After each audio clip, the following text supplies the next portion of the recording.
As you head into the final weeks of the debate, what is your message to voters why they should choose you over your opponent? There's final weeks of the debate or the campaign.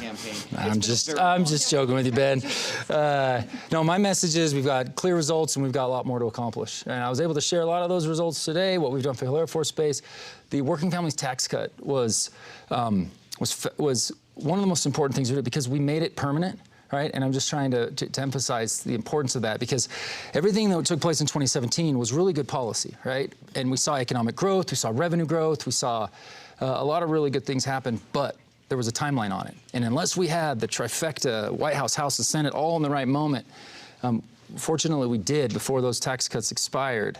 But we were able to reenact them, keep more money in Americans' pockets, continue to grow the economy, and that's now permanent. So the change that will go forward from now, it's not just to wait it out and see what happens or who's in charge when the next expiration comes up.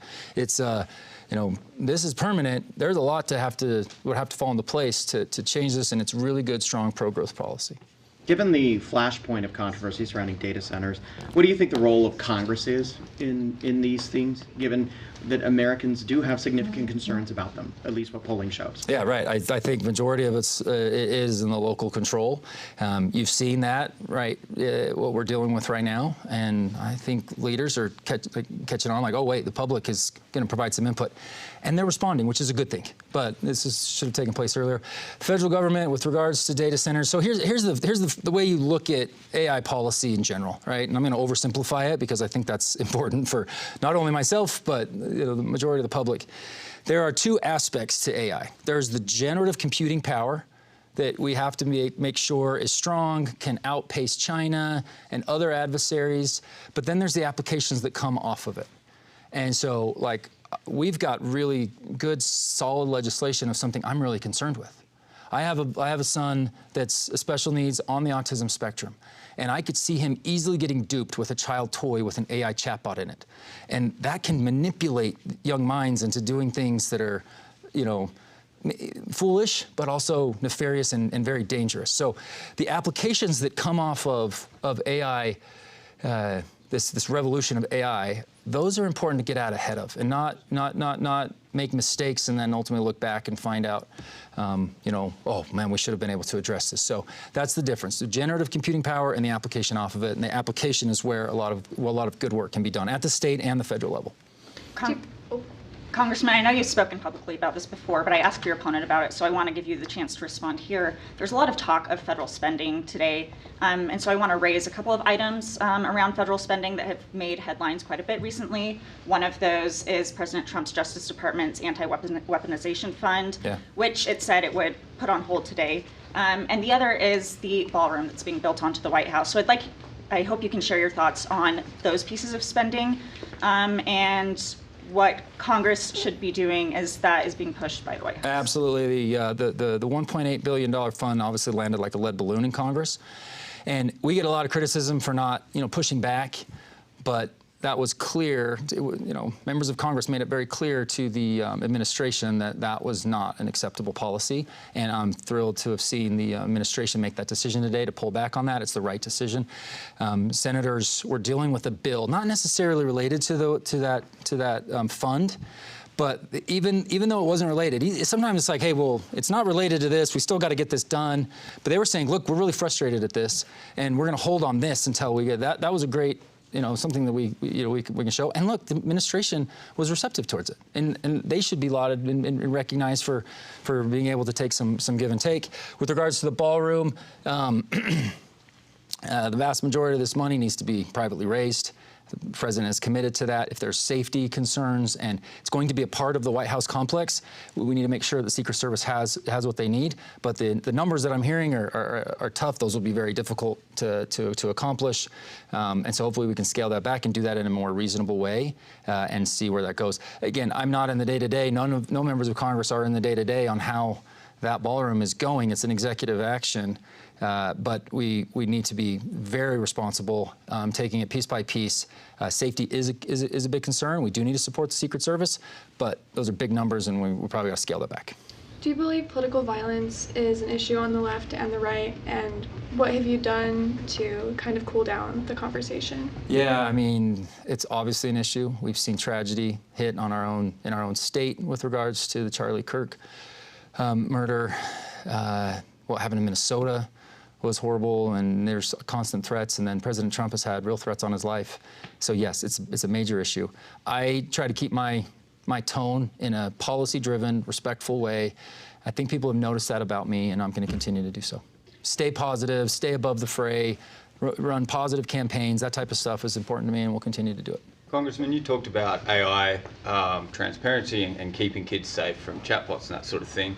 So how do you feel that the Trump administration reached down and effectively killed a bill in this year's legislative session that gave states some level of power on regulating AI chatbots against kids? Kiwi or Aussie? Australia. You're Australian? Yeah. All right. I lived in Singapore for a while, and we have friends from there, and I always made it a goal to try to, if I could predict what the accent was. Amazing place. I knew it wasn't British, so I was pretty good, right? I was pretty close. Yeah, we were frustrated at that and pushed back.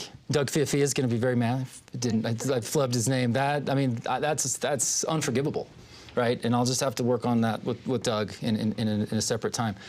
But what they did, they brought us real tangible ideas and thoughts that they've been working on. And Utah's done a lot of good things. And then our delegation, our federal delegation, works closely and sees what we're doing here at the state level and leans in where we need to. We don't need to lean in every level. We need to. So it is very important that the state has the ability to do it. Again, and I kind of talked about the difference between generative and application. The application is something that I think Utah can and will lead out. That's why we're producing this type of legislation as well. And it's kind of, it's different, but it's kind of the same thing. These prediction market stuff, this is going to get out of hand, right? We already saw, and I'm glad that there's been prosecution, or at least, legal, the alleged soldier that profited off of the Maduro capture. I'm glad to see the judicial process, hold some folks responsible that way, but like our legislation was going to add teeth to this, and it's kind of in the same vein and making sure that AI doesn't get out of hand as well. Can I just clarify one thing really quickly? When you said it was unforgivable just before, were you talking about forgetting Fiafia's name or forgetting his name? The bill getting killed? No, forgetting Doug's name. Right on the stage. Thank you. I'm sure I hear about it. Representative Lisenby's opening line of this debate, introducing herself to CD2 voters, was, "I live in the district." Right. You do not live in the district. Why didn't you run in CD1, and is that a fair criticism of hers? Right, because my district largely was unchanged. I've been representing this. I'm the best person to represent Hill Air Force Base. I'm a product of Northern Utah. I was born and raised in Ogden, played football at Utah State. I've lived in half the counties in Northern Utah. This was something that a lot of folks were frustrated with in my very first time I ran, but I ran because I know Northern Utah. I'm a product of Northern Utah. I moved into the district after the boundaries changed. They just changed a little while ago. I have the same folks that have criticized me for this have told me how much they appreciated the fact that I moved into the district. Obviously, the Constitution's clear. The framers knew that there would be ebbs and flow of boundaries. I don't know if they predicted this year the way that it's played out, but very simply, I have a little boy on the autism spectrum. He's in the most amazing situation right now. We found a perfect place for him education-wise. I just can't move the family around every 2 years that the boundaries change. I'm supportive if they end up changing the boundaries again in a couple years. That's the way it's going to play out. I am firmly rooted in Northern Utah's issues, and I have represented this district very well. I've gotten myself into a leadership position that is new to Utah, right? And I think that it's very important that we keep that continuity going. But I look forward to it. Critics would say the writing was on the wall with CD1, where a Democrat is likely to win that district. Did that play into your decision at all? Right. My district largely unchanged, so that's why I've decided to stay right where I am. Thanks. On the topic of districts, your opponent has spent a lot of time criticizing your work establishing the Independent Redistricting Commission or helping with Prop 4.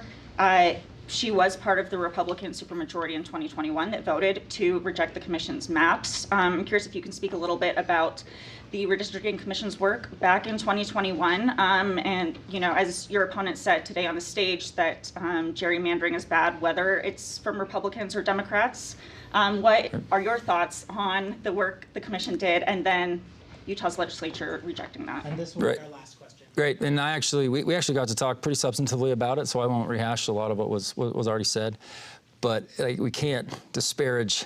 We can't celebrate Virginia for a redistricting commission and limiting some of their objective national guidelines, and then not be able to say red states should kind of engage in this too. It's just it's a unique issue, and so I kind of had a chance to talk about it already, and we'll see how things play out going forward. But I've always maintained that the legislature should maintain their ability, but I just can't be somebody that's like, okay, I only want this to be done in blue states. I have to think about this more broadly from a national perspective.